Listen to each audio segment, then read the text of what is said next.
Module 4, chapitre 6, que j'ai intitulé eh bien, la suppression d'objets. C'est quelque chose que je voulais vous montrer, puisqu'en ce moment, dans tous les pans de la société, on entend que l'intelligence artificielle prend le dessus sur beaucoup d'aspects et les logiciels ne sont pas épargnés.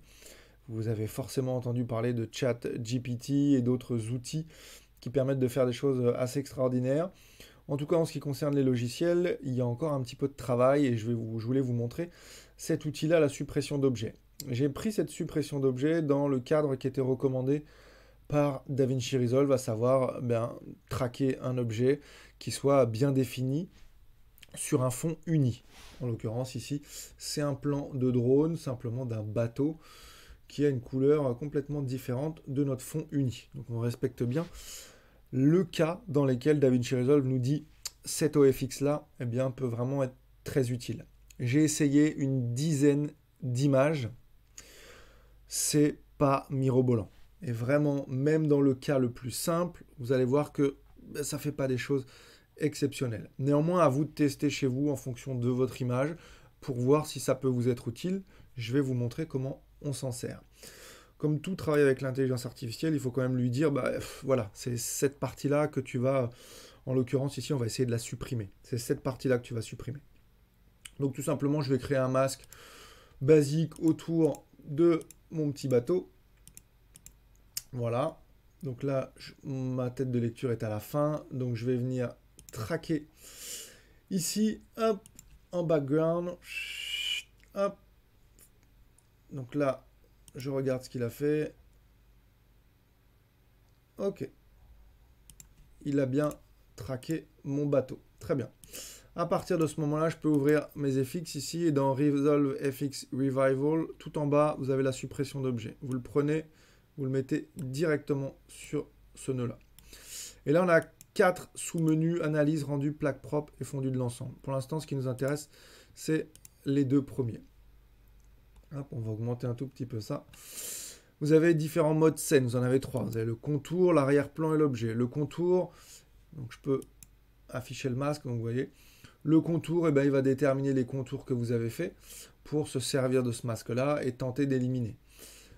L'arrière-plan, comme son nom l'indique, il se sert de tout ce qui est en arrière-plan, de la couleur, pour essayer de travailler sur le contraste entre l'objet et l'arrière-plan, pour éliminer justement vous, votre avant-plan. Et l'objet, il va se concentrer uniquement sur la partie que vous allez lui indiquer. On va essayer avec contour. Je vous invite à essayer, en fonction du type d'objet que vous avez, du type de fond, l'un des 3 modes scène. Analyse du contour, c'est la puissance avec laquelle il va travailler sur la chose. Moi, je mets à 100. Et puis le rendu, la plage de recherche, c'est pareil, je mets à 100 parce que vous allez voir que même avec puissance maximale, vous allez voir qu'il a un petit peu de mal. À partir du moment où vous avez fait ça, vous analysez. Vous le laissez, processing. Donc là, il est encore un tout petit peu en train de travailler. Et là, vous voyez que il a fait disparaître mon bateau. Chouette, super. Par contre, le fond qu'il m'a mis à la place, c'est un fond tout gris qui est dégueulasse. Donc, ça fait pas toujours ça. C'est-à-dire que sur certains essais que j'ai faits, parfois, on n'a pas directement ce fond gris qui apparaît. On a une espèce de truc un petit peu translucide qui efface directement notre objet, mais qui laisse un truc un petit peu dégueulasse. Donc à partir de ce moment-là, vous pouvez travailler avec donc le rendu, je l'ai fait, l'analyse est fait. Vous pouvez travailler avec la plaque propre. C'est-à-dire que vous pouvez générer votre propre plaque en fonction de ce que vous avez fait. En l'occurrence, vous en avez 3 aussi, image grise, interne, externe. Interne, je trouve que c'est celui qui marche le mieux. À partir de là, vous générez votre plaque propre, vous cliquez, et là, vous voyez, il a réussi à faire le travail. Quand on dézoome comme ça, on peut se dire ouais, c'est intéressant. Par contre, quand on zoome un peu, on voit bien que ici, ça crée quand même un artefact. Et si je veux lire mon clip,